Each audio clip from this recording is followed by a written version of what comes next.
HRISPFEFFERKORN, and I'm the president and CEO of the Birmingham Zoo. I'm Stephanie McCain, STEPHANIE MCCAIN, and Director of Animal Health. So thank you all for coming. I wish we didn't have to have you here.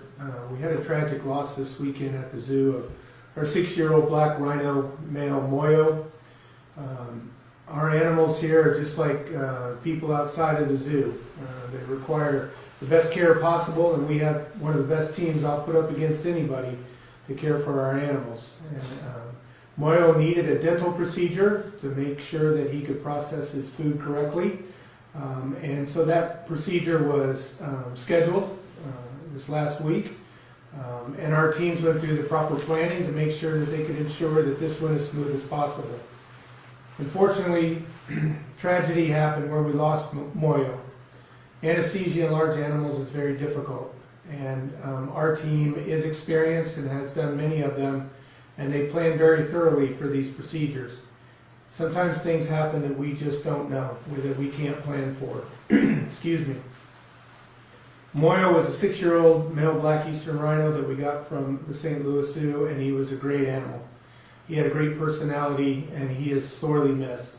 Our team is devastated, but we will continue to learn from all of our experiences to make sure that all of the animals here at the zoo get the best care possible.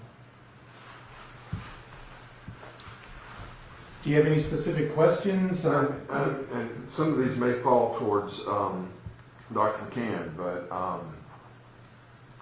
how Moyo was 6, correct? Mm-hmm. Seems very young for a rhino. Mm-hmm. What is the normal age range? Yeah. or is there one? Well, there is. There's established age ranges. They can live into their 20s. But the way I usually answer that question is, how long do people live? Some are stillborn and some live to be 100. Sometimes humans and animals carry things going on inside of them we can't see. But generally, these black rhinos can live into their 20s. Have you all ever seen a situation like this happen where an animal was had to be put down because of complications with the standard procedure that kind of goes south? I have not personally. Obviously, we do hundreds of anesthesias at the zoo every year. And historically, we have not had something like this happen since I've been here, and I've been here 14 years. This was very unusual. The procedure was textbook. Everything went great, and he just couldn't get up, and that's what we can't figure out at this point why that was. Do you all run an autopsy to kind of figure out, is that a thing for animals where you run an autopsy to figure out what the complications were? Yeah, we do autopsies. We call them necropsies, but it's the same process on every animal that dies here, including Moyo. So we did do that, and we are sending out tissues to a university lab to process them to see if they can find anything additional. That usually takes a little bit of time to get those results back. What's your timeline? I mean, I know we could take a minute, but what's your timeline to get those results back? I would say the earliest we would hear something would be next week, but sometimes it can take longer. It depends on if they need to do additional stains or other processing or send out. We also freeze tissues in case we need to do special testing on those as well. And in the timeline of the process, I'm guessing everything was normal until it came time to wake him up and get him back on his feet. Is that correct? It is. We had no indication that there was anything wrong during the procedure. We do a lot of monitoring. We have arterial catheters, and we're monitoring blood oxygenation and CO2 levels. We massage their muscles while they're down. It was not an extended procedure. It was a very typical timeline for it. What kind of dental procedure was he having done? Just teeth cleaning? I mean, that's... Yeah, so rhinos are a lot like horses with their teeth, so their teeth will kind of continue to grow, and if they get uneven, they can't chew properly. So that's where he was at, is he had some points on the corners of his teeth, and also what we call a wave mouth, so his teeth were kind of, looked like a wave from the side rather than being totally flat. So we were going in there to trim those teeth down so that he could process his food appropriately. Yeah, I think that's important to delineate. It wasn't a teeth cleaning. We've heard people say that. This was to ensure that he could process his food properly and get the nutrition that he needed. Would you say that he was generally in good health before the procedure? Yeah, because he's trained for routine blood collection, we run blood work on him regularly, and we saw no indications of underlying illness. Yeah, I mean, you touched on it a little bit, but talk about the loss of Moyo and what you think he means to the Birmingham Zoo community. I don't know how you explain that. Moyo touched a lot of people. He was always out and visible. Whenever guests were around and the keepers were around, they were able to interact with Moyo. I personally got to feel his skin. He just had a great personality. Our staff spends 8-9 hours a day with the animals here at the zoo. We like to say they spend more time in their waking hours with their animals and their families. He meant a lot to all of us. Every animal here does. The dedication and commitment by this staff to the animals here and their care is incredible.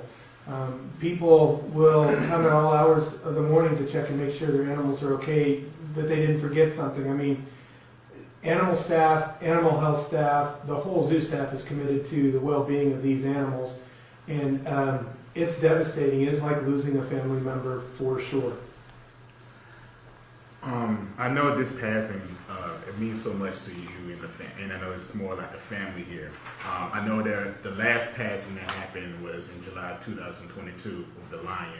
Are you worried, or because of this passing, are you worried about any negative feedback or anything from people that are supporting Birmingham Zoo? No, we just want to tell the story. Every case is different. Again, I relate it to people. In the case of the lion, there was over 3 months of preparation and introduction and observing behavior and making sure that we felt those two lions could go together. Our animal care and animal health teams were involved from the beginning all the way through it. We were prepared. We followed guidelines that other zoos follow. We have the lion SSP coordinator, an expert on lions here at the zoo. We opened the doors and that happened. You can relate that to people, right? This particular case, Dr. McCain and the animal health team, the animal care team did all the preparation, all the work needed to try to have a successful procedure. And as Dr. McCain said, it went smooth. There was no indications prior to the procedure that there would have been a problem, no indications throughout the procedure. They were done, successful, went to give him the reversal drugs to get him, to wake him up, and for some reason, he couldn't stand. Every case is different, but I will promise you that the staff here works as hard as they can to be as prepared as they can for any contingency. And just sometimes it's beyond our control. Touch a little bit on the heroic efforts. It wasn't like, okay, you couldn't stand up, done. I mean, it was, you brought in people and you did 2 full days of... Yeah, as soon as we realized something was wrong, my first thing was I called a colleague who's anesthetized hundreds of rhinos. We actually got 3 people on the phone talking through all the scenarios. Was there anything else they could do? They said we got to get them up. So our maintenance staff stepped up, our animal care team stepped up. We got straps under him and we were able to get him to his feet. But even with the straps and supporting him, he wasn't bearing weight on all of his legs appropriately. We kept him up for a while and we get some movement in his legs. When he was clearly exhausted, we let him go back down so that he could rest and get a period of rest. And then the next day, we got him back up again, and he wasn't bearing weight appropriately, and we had to make the call that he wasn't showing any improvement at this point. We thought it was in his best interest to not keep pushing him. Dr. McCann, had he been through similar processes and before?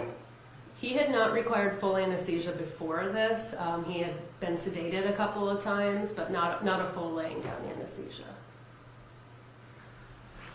Doctor, can you go and tell me how your personal feelings about this procedure and how you feel about, just the connection you have in this situation?